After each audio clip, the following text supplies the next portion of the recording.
Welcome to our channel. Today we how to budget with Farmers Insurance easy tutorial step by step clearly. Start by gathering all your financial documents. Collect your income statements, bills, and expenses.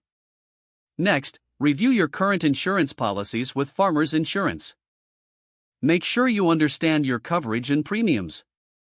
Log into your Farmers Insurance account online. If you don't have an account, create one using your policy number. Once logged in, navigate to the budgeting tools available. Check out the budgeting calculator provided by Farmers Insurance. Input your monthly income into the calculator.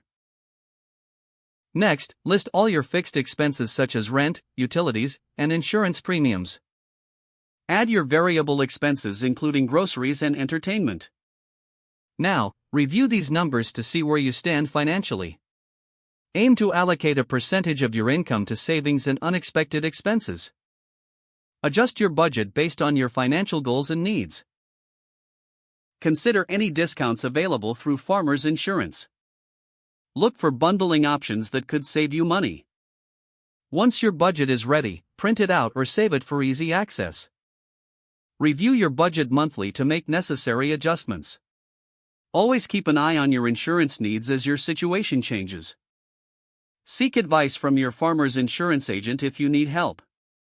This systematic approach can simplify your financial planning. Happy budgeting! If the page does not load, refresh the browser or try again in a private or incognito window. Make sure you are using the correct email address, then retype it carefully to avoid small typos. If your password is not accepted, use the reset option and create a new strong password you can remember. Check your spam folder for verification or security emails, then complete any requested confirmation steps. Enable two-factor authentication if available to improve account security and reduce unauthorized access risk. After signing in, review your profile details so your contact information and settings are accurate and current. Don't forget to like this video and subscribe to our channel for more step-by-step tech guides.